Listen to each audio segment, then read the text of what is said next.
Hello everyone, welcome to our channel Padhe India UPSC. My name is Prashant Chandra.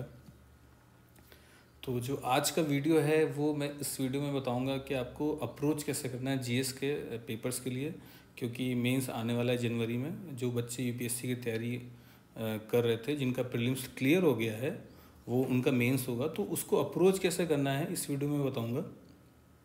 और GS1, GS2, GS3 सारे papers में आपको दिखाऊंगा कि उनमें से क्वेश्चंस आपको कैसे पहले लगाने हैं, कौन से क्वेश्चन बाद में करने हैं, कौन से क्वेश्चन आपको लग रहा है कि ट्रिकी है, कि अभी जिसमें ज़्यादा सोचना पड़ा उसको भी उसको नहीं करना है, वो सब भी मैं बताऊंगा।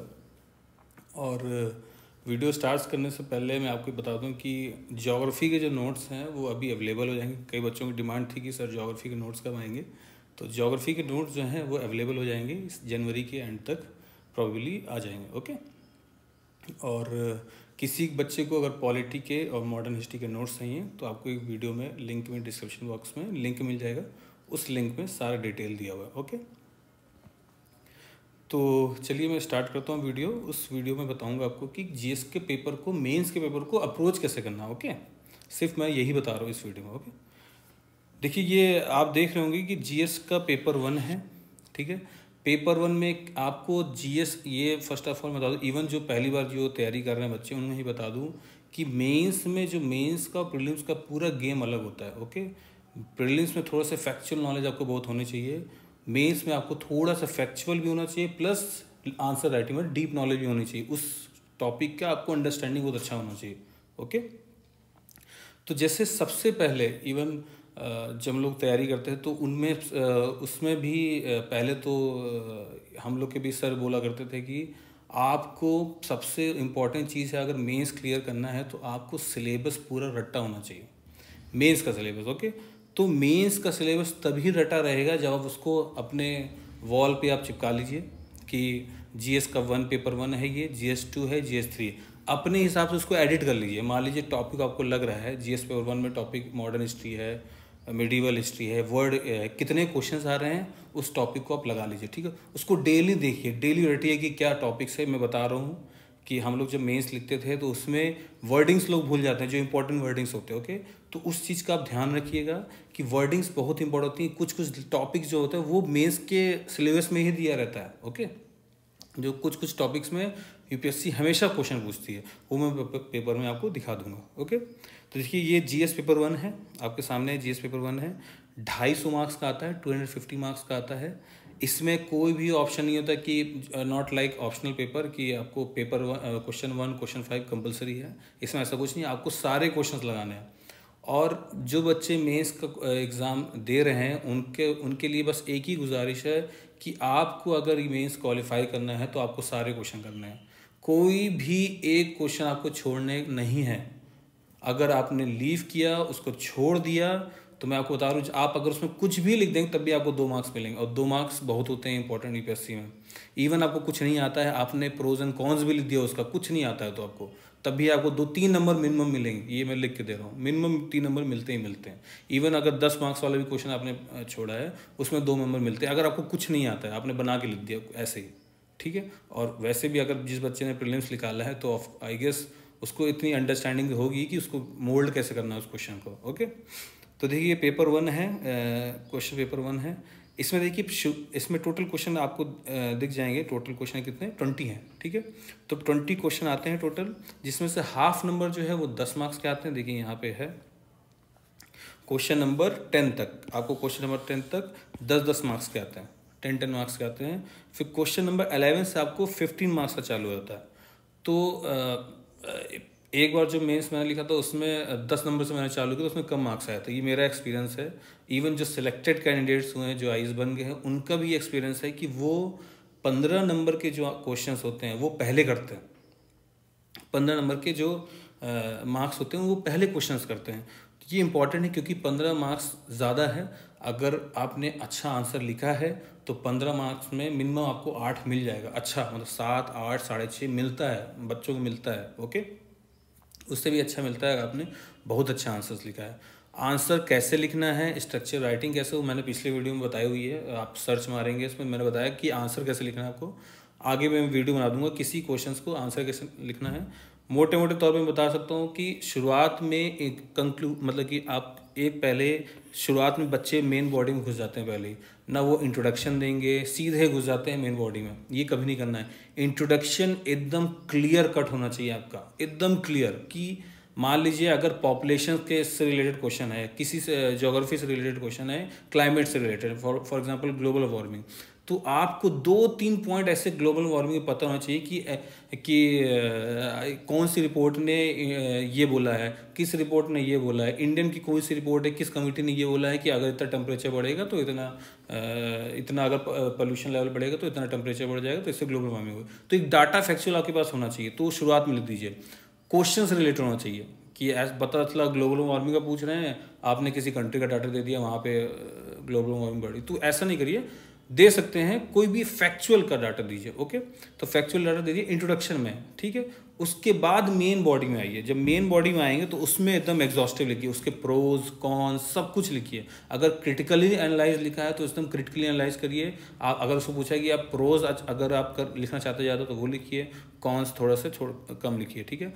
उसके बाद सबसे इंपॉर्टेंट चीज़ होता है आपका कंक्लूजन। कंक्लूजन बहुत अच्छा होना चाहिए। मोस्टली बच्चे कंक्लूजन हमेशा, अगर इंडियन पर्सपेक्टिव में आंसर है तो हमेशा गवर्नमेंट की स्कीम से एंड करते हैं। पॉजिटिव नोट में करिए, एब्रप्ट एंडिंग मत करिएगा, बहुत बेकार लगता है, एग्जामिनर नंबर नहीं देते हैं वो, ठीक है। तो कंक्लूजन बहुत अच्छा होना चाहिए, इसके लिए मैं अलग से वीडियो बना दूंगा। अभी मैं बता रहा हूँ कि अप्रोच कैसे करना है इस पेपर में। तो 15 नंबर के जो मार्क्स हैं वो आपको पहले कर लेने हैं किसी हालत में, इसलिए मैं बोल रहा हूँ क्योंकि ये ज़्यादा स्कोरिंग होता है और ये लेंदी भी होता है। आपको 250 वर्ड में लिखना है। और मैं बता दूं कि 250 वर्ड बैठ के आप काउंट मत करिए कि आपने ये लिख लिया, ठीक है। ना ही पेज दे, अगर आपका आंसर इवन एक पेज में ही आप लिख पा रहे हैं तो वो अच्छे मार्क्स मिलेंगे आपको। लेकिन जनरली इसमें 2 पेज मिलते हैं, एक जहाँ क्वेश्चन लिखा था है पीछे बैक साइड का, फिर एक पेपर और फिर उसका पीछे, तो 2 अगर पेज आपको मिल रहे हैं तो अगर आप उसमें से 2 भी लिख लिया 1.8 पेज, मतलब कि एक पेज पूरा आगे पीछे, फिर दूसरे पेज का एक पूरा पीछे हल्का सा कंक्लूज है, ये मोर देन सफिशिएंट है। इससे ज़्यादा लिखने की जरूरत नहीं। इवन आपकी बड़ी राइटिंग है, बड़े लेटर्स लिखते हैं या छोटे लेटर्स लिखते हैं, उससे ज़्यादा लिखने की ज़रूरत नहीं है, वरना आप इसी में टाइम वेस्ट कर देंगे तो 10 मार्क्स वाले क्वेश्चन 100% आपके छूट जाएंगे। और जब एक बार क्वेश्चन आप उठा रहे हैं तो ये देखिए कि आपको क्वेश्चन पेपर आता है कि नहीं। अगर उसमें आपको बना के लिखना है कोई चीज़, सपोज करिए आपको कुछ नहीं आता उसमें, आप बना के लिखना है, तो उसको सबसे लास्ट में करिए, वहाँ पे एक सर्कल मार दीजिए कि आपको ये करना है, लेकिन उस क्वेश्चन को छोड़ना नहीं है। बट आपको बता रहा हूँ यूपीएससी में 2-2 नंबर का, मान लीजिए अगर आपने हर एक पेपर में 2-2 क्वेश्चन छोड़े हैं, ठीक है, तो 2-2 क्वेश्चन छोड़े, अगर आप नहीं छोड़ते वो तो आपको मिनिमम 2 मार्क्स का 2.5 इसका मिल जाता, आपको 20 मार्क्स ऐसे मिल जाता। कई बच्चे हैं जिनका selection 12 marks, 13 marks, 14 marks, 15 marks ऐसे रुका हुआ है। तो ये चीज़ गलती नहीं करनी है। अच्छा आंसर राइटिंग लिखने के चक्कर में आपको पेपर नहीं छोड़ना है, ठीक है। तो पेपर आपको 3 घंटे के 5 मिनट पहले कर लेना है। लास्ट के 5 मिनट्स में आपको देखना है आपने डाटा कहाँ छोड़ दिया है, कहीं डाटा आपका छूटा तो नहीं है, वो चीज़ आपको देखना है सबसे पहले। अगर कोई डाटा आप डाल सकते हैं तो एक ब्रैकेट में बना दीजिए, डाटा ये चीज़ है इंपॉर्टेंट लिख दीजिए, ओके। और थोड़ा सा नीट राइटिंग लिखिए थोड़ा सा, ताकि एग्जामिनर को भी परेशानी ना हो चेक करते समय। क्योंकि मैं 1-2 बच्चों की कॉपी चेक करता था जब, तो उनमें उसमें दिखता था कि इवन वो अच्छी राइटिंग लिखे रहते थे, तब भी मेरे को मार्क्स देने का मेरा मन तो करता, लेकिन उनकी राइटिंग देख के मेरा मन नहीं करता। तो राइटिंग ज़्यादा रोल प्ले नहीं करती है, आपकी इतनी अच्छी राइटिंग हो, इतनी सही राइटिंग हो, आपको दूर से पढ़ ले आदमी बस। बाकी यूपीएससी वाले टीचर अच्छे से देखते हैं, क्योंकि आप मेंस लिख रहे हैं तो वो अच्छे से देखेंगे, उसकी टेंशन मत लीजिए, ओके। तो ये जीएस पेपर 1 है, तो 11 क्वेश्चन पहले करना है आपको, 11 से लेकर 12, 13, 14, 15 इस तरह क्वेश्चन 20 तक आपको कर लेने हैं शुरुआत में ही, ठीक है। उसके बाद जब आप 15 मार्क्स के क्वेश्चन आपके हो जाएं, तब आप उठाइए फर्स्ट क्वेश्चन से 10 मार्क्स के ये यहाँ पे। और आपको पता होगा कि अब जो आंसर शीट आती है यूपीएससी की, उसमें क्वेश्चंस लिखे रहते हैं, तो आपको इसकी ज़रूरत नहीं कि आपने उसको पहले कर देंगे, ब्लैंक नहीं होती उसमें। एक पेपर होता है, ऊपर क्वेश्चन लिखे रहते हैं, आपको उसी स्पेस में करना है, बाउंड्री में, तो आपको उसी स्पेस में क्वेश्चंस लिखने होते हैं, ओके। तो क्वेश्चन अगर लिखा है तो परेशान होने की जरूरत नहीं, वैसे आप कर सकते हैं। फॉर एग्जाम्पल मैं जीएस पेपर 1 का इसमें दिखा रहा हूँ आपको। तो अगर आपका जिन बच्चों का स्पेशली ऑप्शनल ज्योग्राफी है तो उनके लिए तो पेपर 1 बहुत इजी लगता है, ज्योग्राफी ऑप्शनल है। लेकिन जनरली जो है मेरे हिसाब से जिनका ज्योग्राफी वीक होता है उन्हें भी जीएस का पहला पेपर जो है उसका ज्योग्राफी पोर्शन पहले लगाना चाहिए मेरे हिसाब से, ओके। तो फॉर एग्जांपल देखिए 11 से आपको सोसाइटी भी इसमें आता है, क्योंकि तो यहाँ पे देखिए अब तो खैर यूपीएससी पहले थोड़ा सा क्लियर कट रहता था कि हाँ ज्योग्राफी का 11th के बाद ज्योग्राफी का ही मोस्टली आता है, अभी थोड़ा मिला दिया है, कभी हिस्ट्री का भी पूछ लेते हैं कभी कभी, ठीक है। तो फॉर एग्जांपल देखिए अब इसमें 10 नंबर क्वेश्चन क्या है, do you agree the regionalism in India appears to consequence of rising culture assertiveness. तो मतलब ये क्वेश्चन थोड़ा सा ज्योग्राफी का भी है, थोड़ा सा सोसाइटी का भी है, ठीक है। तो जैसे रीजनलिज्म है, तो रीजनलिज्म वर्ड में जो रीजनल टॉपिक ये दिया हुआ है जीएस पेपर 1 के टॉपिक में लिखा हुआ है, आप उसको देखेंगे तो अगर आपको रीजनल कुछ पता होगा, रीजनल किसने कहा, क्या है डेफिनेशन, क्या है, क्या होता है रीजनलिज्म, तो एक दो फैक्ट्स उसका आप रट के रखिए, उससे हर साल क्वेश्चन पूछता है यूपीएससी, आप कभी भी मिला लीजिए, ठीक है। फॉर एग्जाम्पल इधर रीजनलिज्म, मैं वर्डिंग्स आपको फाइंड करा रहा हूँ, ठीक है। फिर देखिए Indian philosophy and tradition, Indian philosophy and tradition करके ऐसा लिखा हुआ है कि इंडियन फिलोसफिकल चीज़ बताओ, तो ये चीज़ आपको पता होनी चाहिए, ठीक है। लिटरेरी है, personal literary source of medieval India reflect the medieval India prelims के लिए तो इंपॉर्टेंटली, हाँ एक क्वेश्चन मेंस में आता है, उसमें भी आर्ट एंड कल्चर पोर्शन से ही आता है, वो अगर आप स्किप कर सकते हैं ठीक है, लेकिन हाँ अगर आपको नहीं भी आता है तो परेशान मत होइए, ये मैं गारंटी दे रहा हूँ, इस तरह के क्वेश्चंस मैक्सिमम बच्चों को नहीं पता हो तो बना के ही लिखते हैं, इवन जीएस पेपर 1 में इसलिए कम मार्क्स आता है, ठीक है। तो अब ये देखिए जो इंटरलिंकिंग ऑफ रिवर्स, ये इंटरलिंकिंग ऑफ रिवर्स भयंकर हॉट टॉपिक है, ये क्वेश्चन नंबर 14 आप देखेंगे, इंटरलिंकिंग ऑफ रिवर्स हर साल यूपीएससी एक क्वेश्चन पूछती है, हर दो साल में 3 साल, आप देख लीजिए उठा के। तो इंटरलिंकिंग रिवर्स इंडिया में क्या थे, कौन कौन से हुए हैं, कौन कौन से एपिलेट बॉडी बनाएगी, क्या क्या रिवर है, किसके अंडर आता है, ये आपको पहले से ही एकदम एक नोट्स बना लीजिए, उसको पढ़ डालिए, रट डालिए उसको, आपको रटना बहुत अच्छे से आना चाहिए मेंस में, मैं बता रहा हूँ। जो बच्चे बोलते हैं कि सर मुझे रटना नहीं आता, मैं रट नहीं पाता, वो एक्सक्यूज़ छोड़ना बंद कर दीजिए, रट्टाफिकेशन आपको मारना ही पड़ेगा अगर आपको फैक्ट्स याद करने हैं, ठीक है। फ्लड से रिलेटेड है, ड्राउट से रिलेटेड, एक शॉर्टकट्स बना लीजिए, एक एक टॉपिक का पॉइंट बना लीजिए अपने नोट्स में, ठीक है। अब जैसे देखिए huge flooding in million cities in India, Hyderabad Pune का यहाँ एग्जांपल दिया, क्योंकि यहाँ पे भी हैदराबाद में पिछले साल बाढ़ आई थी, मतलब बाढ़ इन द सेंस फ्लड हो गया था बहुत ज़्यादा, क्यों हो गया था, चेन्नई में उसके पहले आया था, तो उसके लिए आप एक फैक्ट्स बना लीजिए, क्यों ऐसा आता है, इंडियन जो क्या कहते हैं इंडियन शहरों में ऐसा क्या हो रहा है, ऐसा क्यों हो रहा है, इतना अब्रप्ट कंस्ट्रक्शंस कैसे हो रहे हैं, कि फॉर एग्जांपल वेटलैंड है, उसको वेटलैंड कोई तालाब है, उसको उन्होंने मिट्टी डाल के पाट दिया पूरा, और उस पर उन्होंने बिल्डिंग बना दी, ऑफकोर्स वो जहाँ पे नेचुरल उनका था वेटलैंड वो ख़त्म कर रहे हैं धीरे धीरे, क्योंकि शहर एक्सपैंड कर रहे हैं, क्या प्रॉब्लम आ रही है, कोई भी प्लान्ड वे में नहीं कर रहे हैं, तो ये चीज़ टॉपिक आपको एक एक पेज का, एक एक टॉपिक का एक एक पेज आप बना लीजिए। फॉर एग्जांपल आपको रीजनलिज्म बताया, इंटरलिंकिंग ऑफ रिवर्स बताया, सोसाइटी के ऊपर, इंडियन सोसाइटी के ऊपर एक पेज बना लीजिए, ताकि वो आपको दिमाग में रटा रहे वहाँ पे, ठीक है। बताता हूँ आपको आगे। सोलर एनर्जी, ये करंट से रिलेटेड है, ये आप कर लीजिएगा। Examine the status of forest resources of India का क्या क्या है, फॉरेस्ट ये अलग एक, जैसे फॉरेस्ट सर्वे ऑफ इंडिया का डालिए उसमें रिपोर्ट, एक अलग से आप एक टॉपिक बना के रखिए, हर एक एक टॉपिक का जो भी मेंस का सिलेबस में लिखा हुआ उसका एक एक टॉपिक आप उसको देखिए, उसका एक आंसर लिख लीजिए, उसका एक फैक्चुअल आंसर लिख लीजिए, ताकि वो एग्ज़ाम के पहले आप जब जाएं तो आपके सामने रहे, वो आप याद करके जाएं, ओके। अब देखिए डिजिटल इंडिया इनिशिएटिव, आपको पता है मोदी जी की वजह से डिजिटल इंडिया का काफ़ी ग्रोथ हुआ है, तो डिजिटल इंडिया क्या है, कैसे है, कब बना, क्यों बनाया गया, ये एक टॉपिक आप रख लीजिए, हमेशा यूपीएससी पूछता है, ओके। तो 15 मार्क्स का आपको बता दूं वो पहले करना है, फिर 10 मार्क्स वाले करने हैं आपको, स्टार्ट करिए 10 मार्क्स वाले से। और जैसे for example rock cut architecture है, ये पूछता ही यूपीएससी, रॉक कट से रिलेटेड, मिनिएचर पेंटिंग से रिलेटेड, आपके आर्ट्स जितने भी हैं टोटल टाइप के वो पूछता है, और मिडीवल में आप आर्ट एंड कल्चर पे ज़्यादा फोकस करिएगा रादर देन पूरा, कभी कौन सुल्तान कब मरा, कब आया औरंगजेब का, ये कभी यूपीएससी नहीं पूछेगा, इवन मेंस में की ज़रूरत नहीं उसकी, सिर्फ आपको कल्चर पोर्शन बहुत अच्छे से समझ में आना चाहिए, ठीक है, कहाँ पे क्या क्या है, कि अरेबिक में क्या डिफरेंस है, इंडिया में क्या डिफरेंस है, दोनों का मिक्स कंबाइंड भी, ताजमहल फॉर एग्जांपल कंबाइंड है, Humayun Tom combined, Indian tradition को भी देखा गया, मुस्लिम ट्रेडिशन को भी देखा गया, पर्शियन उससे बनाया गया, क्यों ऐसा बनाया गया, ये सब चीज़ें बहुत सिंपली आपको एनसीईआरटी में मिल जाएंगी, okay.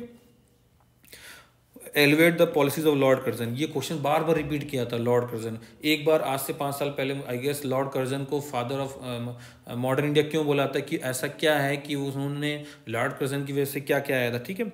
Elevate the policies of Lord Curzon, ठीक है, तो लॉर्ड कर्जन की पॉलिसीज़ क्या क्या, देखिए मेरा आप जब मेंस के आप मेरा जब नोट्स उठाएंगे उसमें मैंने दिया भी हुआ है कि क्वेश्चन वाइज हर एक जितने भी जो इम्पोर्टेंट आपके वॉइसरायज रहे हैं या गवर्नर जनरल ऑफ इंडिया रहे हैं, उनके इम्पोर्टेंट सबसे फेमस जो रहे हैं उनके इम्पोर्टेंट एस्पेक्ट आप याद कर लीजिए कि उन्होंने क्या क्या किया था। ये बहुत इंपॉर्टेंट है, ठीक है। अब geophysical characteristics of circum Pacific zone, ये करंट से रिलेटेड पूरा पूरा हॉट टॉपिक है, बीच में द हिंदू में आया था, पढ़ के देखिएगा, ठीक है। डेजर्टिफिकेशन, ये सबसे हॉट टॉपिक है। डेजर्टिफिकेशन, ग्लोबल वार्मिंग, ये जानबूझ के पीछे हर साल पूछता है। अब आप देखेंगे मोस्ट ऑफ द क्वेश्चन जो हैं पूरा करंट अफेयर से रिलेटेड है, most of the question option, मतलब कि आपके जीएस पेपर में। तो करंट प्लस स्टैटिक आपका करंट आपका बहुत तगड़ा होना चाहिए इस समय, ओके। आयरन स्टील इंडस्ट्री एक अलग से टॉपिक दिया हुआ है सिलेबस में, आप रट डालिए कहाँ पे आयरन इंडस्ट्रीज़ हैं, कहाँ पे स्टील इंडस्ट्रीज़ हैं, उनके प्रोज, इनके कॉन्स, एडवांटेज, लिमिटेशंस क्या क्या हैं, सब लिखिए। कोल के लिमिटेशंस क्या क्या है, इंडिया में नहीं पाया था, ये नहीं पाया था, कौन से अच्छे कोल मिलना चाहिए, इंडस्ट्रीज़ को नहीं अवेलेबल है। करंट सिनेरियो बताइए कि अभी बीच में कमी हो गई थी, करंट सिनेरियो क्या है वो चीज़ आप दिखाइए, ओके। तो ये चीज़ हर एक टॉपिक का आप एक एक पेज का नोट्स बना लीजिए, हर एक टॉपिक का जीएस पेपर 1 में, इवन GS2 में, GS3, GS4 में, हर एक टॉपिक का एक छोटे छोटे टॉपिक्स का एक एक पेज का, उससे ज़्यादा नहीं बना लीजिए। एग्जाम के पहले अब सिर्फ वही पढ़िए, उससे ज़्यादा मत पढ़िए अभी, करंट अफेयर्स और वो, बस, इससे ज़्यादा नहीं, okay. Multi cultural Indian society, ये इंडियन सोसाइटी एक टॉपिक है। अब इंडिया क्यों मल्टी कल्चरल है, तो बेसिक सा सवाल है, इस पर भी यूपीएससी हमेशा पूछता है कि इंडिया में इतने सारे कल्चर्स पाए जाते हैं, क्या इंपॉर्टेंस है उनकी, हमारा क्यों, हमारी वही ताकत है। आपको कैसे लिखना है, एक पेज का नोट्स बना लीजिए आप, ठीक है। करंट से तो आता ही है। देखिए इसी तरह मैं आपको जीएस पेपर 2 दिखा देता हूँ। जीएस पेपर 2 में भी आपको जैसे ये है आरपीए एक्ट, तो जैसे नोट्स में आरपीए बताया गया अलग से, तो उसका आरपीए का एक नोट्स तैयार कर लीजिए कि हाँ ये यूपीएससी आएगा तो हमको ये लिखना ही लिखना है, भले ही वो करंट से रिलेटेड हो, स्टैटिक पोर्शन से रिलेटेड हो, ठीक है। तो रिप्रेजेंटेटिव पीपल एक्ट ये आपके क्वेश्चंस में दिया गया हुआ है, मतलब सॉरी आपके सिलेबस में तो टॉपिक दिया गया है, उन टॉपिक को आप रट डालिए, एक पेपर में बना लीजिए। मैं बार बार इस चीज़ को रिपीट कर रहा हूँ क्योंकि मैक्सिमम बच्चे 99% बच्चे ये काम नहीं करते हैं, और जो 1% बच्चे ये काम कर लेते हैं वो आईएएस बन जाते हैं, लेकिन उस समय उन लोगों को समझ में नहीं आता, और जब लेट समझ में आता फिर आपके हाथ से यूपीएससी छूट जाएगा, ओके। तो उससे होने से पहले एक एक टॉपिक का अपना पेज में एक नोट्स बना लीजिए, और ये सब चीज़ें मैंने अपने नोट्स में भी बताया हुआ है, एक एक, ताकि आपको इधर उधर भागना ना पड़े, आपको क्लियरली हर चीज़ दिखेगा, ओके। जुडिशियल सिस्टम क्या है, जुडिशियल एक्टिविज्म क्या है, ये हॉट टॉपिक है यूपीएससी के, बाद जानबूझ के पूछते हैं, ये सब नोट्स में दिया गया हुआ है, ठीक है।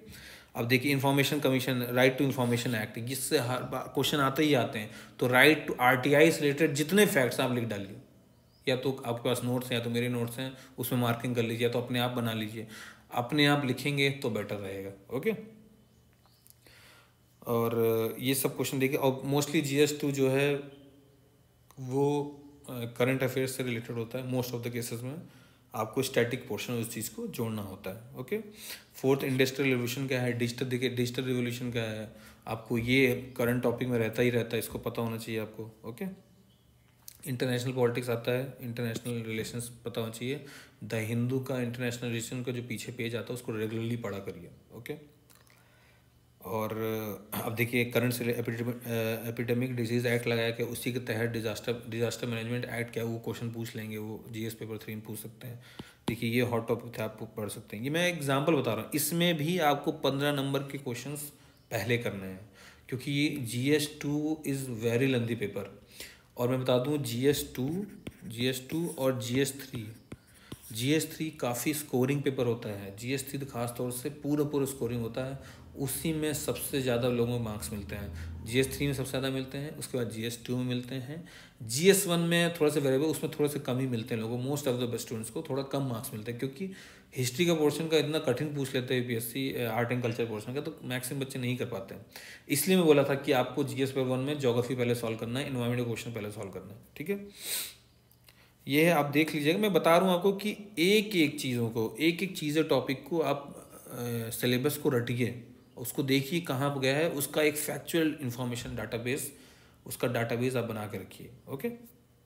इसलिए GS3 का पेपर है। मैं बता दूं, इस वीडियो में मैंने बता नहीं रहा हूँ आपको पूरा पेपर एक्सप्लेन नहीं कर, बस मैं बता रहा हूँ अप्रोच कैसे करना है, ठीक है। तो शुरुआत में आपको पहले 1.5 घंटे के अंदर, 1.5 घंटे आप अगर ये मैं बता दूं आपको, पहले हम लोग क्या करते थे कि पहले 1.5 घंटे में हम लोग वो सॉल्व करते थे आपको 15 क्वेश्चन में, ठीक है, 1.5 आवर्स में आप अगर हो सके तो, वैसे होता नहीं है, ठीक है, तो आप 1 घंटा 45 मिनट ले लीजिए, 1 घंटा 50 मिनट ले लीजिए।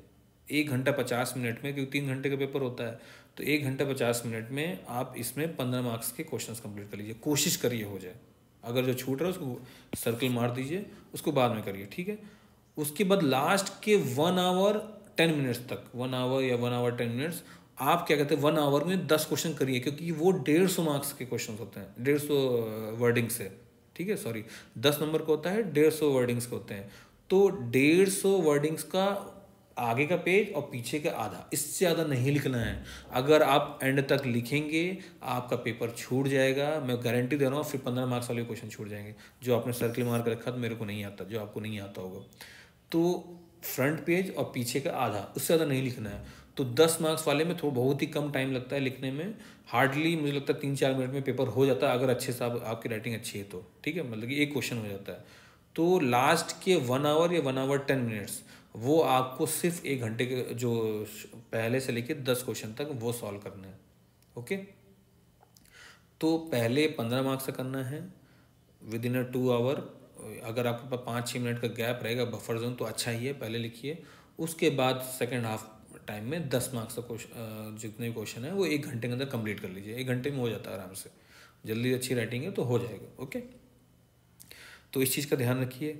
अच्छा, जीएस पेपर 4 जो एथिक्स के पेपर हैं उसमें हम लोग एक बार मैं आपको दिखा देता हूँ। ये पेपर 2 हो गया, पेपर 4। अच्छा, पेपर 4 में कई बच्चे गलती क्या करते हैं, जो एथिक्स का पेपर होता है उसमें भी 10 नंबर वाले पहले सॉल्व करने लगते हैं।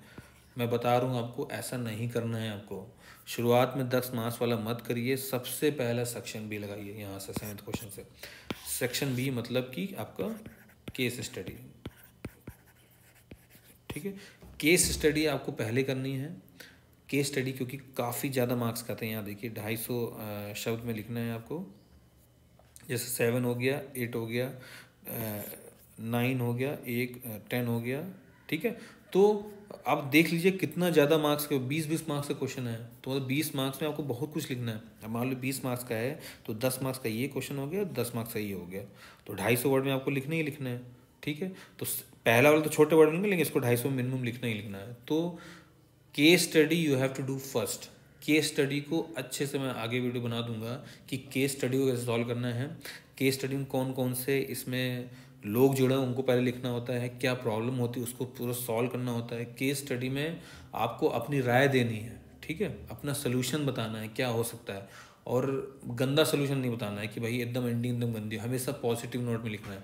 इवन केस स्टडी में कंक्लूजन भी देना है आपको, 100% देना ही देना है। जब आप कंक्लूजन दें तो उसमें भी आप स्कीम्स वगैरह डाल सकते हैं, कोई प्रॉब्लम नहीं है। लेकिन पहले केस स्टडी को अच्छे से पढ़िए।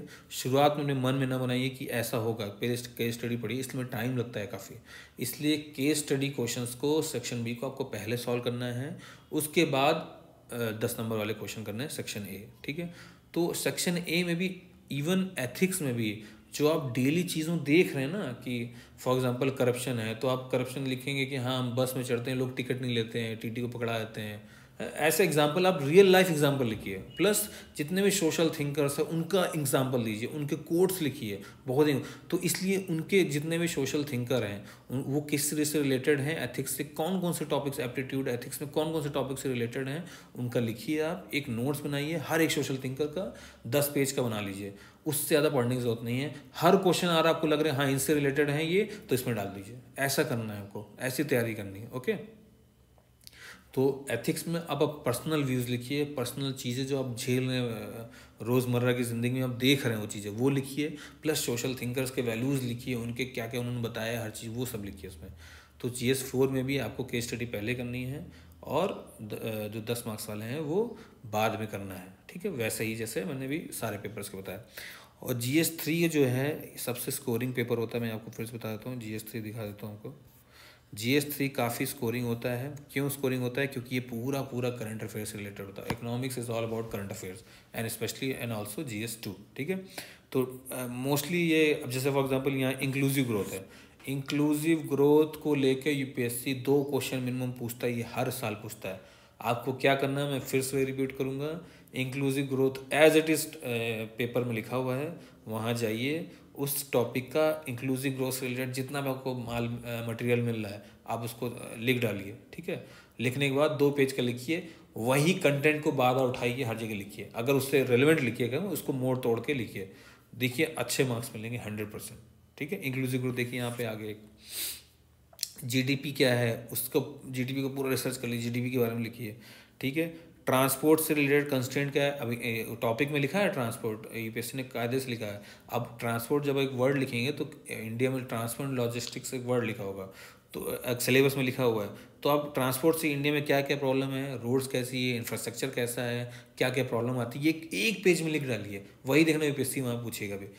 मोस्ट ऑफ द बच्चे ये नहीं करते हैं, इसलिए क्वालिफाई, वो क्या सोचते हैं कि सारी बुक में पढ़ डालूंगा और मैं वहाँ मेंस में आंसर भी लिख लूँगा, ऐसा नहीं होता है। मेंस में इवन देखिएगा जो मोस्ट ऑफ द बच्चे सेलेक्ट होते हैं उनके प्रीलिम्स में अच्छे मार्क्स नहीं होते हैं, लेकिन उन्हें पता है कि आंसर कैसे लिखना है, कि वही और हमेशा सिलेबस से वो स्टिक रहता है, सिलेबस के हिसाब से पढ़ते हैं, सिलेबस के हिसाब से अपने नोट्स 1-2 क्वेश्चन बना लेते हैं, एक क्वेश्चन या 2 क्वेश्चन के हिसाब से 2 पेज बना लेते हैं, एक topic, for example inclusive growth बना लिया उन्होंने, और बनाने के बाद जो है वही टॉपिक रट के गए हैं, जो क्वेश्चन देखा उन्होंने लिख दिया, खाली हल्का सा मोड़ तोड़ के क्वेश्चन के हिसाब से। ये ऐसे तैयारी करनी है आपको, ठीक है। और नैनो साइंस एंड टेक आता है, GS3 में इकोनॉमिक्स आता है, तो काफ़ी करंट से रिलेटेड काफ़ी हॉट टॉपिक आता है। किसी भी कोचिंग से आप उठा लीजिए बाहर से और आराम से इसको प्रैक्टिस करिए, लगातार प्रैक्टिस करिए GS3 का, और करंट अफेयर्स से प्रैक्टिस करिए, बहुत अच्छे काफ़ी स्कोरिंग सब्जेक्ट होता है GS3, इसमें मैक्सिमम मार्क्स आप खींच सकते हैं, ओके। और अगर कोई आपको क्वेरी है, आई होप आपको समझ में आ गया होगा। यहाँ में मेरा वीडियो का मकसद यही था कि आपको पेपर पूरा करके आना है, आपको वहाँ घबराना नहीं है कि भाई पेपर नहीं आ रहा क्वेश्चन। आपने, मेरे बहुत सारे कलीग दोस्त हैं जिन्होंने 4 क्वेश्चन छोड़ा और अल्टीमेटली नहीं हुआ सिलेक्शन उनका भी, ठीक है। तो क्वेश्चंस आपको नहीं छोड़ने हैं, आपको सारे के सारे क्वेश्चंस करने ही करने हैं, 100% करने हैं। और लास्ट में अगर आपको कोई क्वेश्चन आ नहीं रहा है तो क्या करिए, उसको सर्कल बना लीजिए लास्ट में, लेकिन करना है आपको, कोई भी क्वेश्चन नहीं छोड़ना है। जितनी आप, वो तभी हो पाएगा जब आप रेगुलरली लिखेंगे, डेली 5-5 क्वेश्चन लिखिए, मिनिमम डेली लिखिए स्टिपुलेटेड टाइम में, 5 मिनट टाइम चाहिए, 3 मिनट का टाइम चाहिए, उसमें क्वेश्चन लिखिए। अभी से हैबिट बनानी है जो 2022 में देने वाले हैं, ओके। मतलब कि 2022 का यूपीएससी का 2022 में मेंस लिखेंगे, ठीक है। तो आई होप आपको वीडियो पसंद आया होगा। आज फिर से मैं रिपीट कर दूँ, जिनको पॉलिटी और मॉडर्न हिस्ट्री का नोट्स लेने हैं, लिंक दिया हुआ है डिस्क्रिप्शन बॉक्स में, उसको आप क्लिक करेंगे आपको डिटेल मिल जाएगा, okay. I hope you like this video, thank you.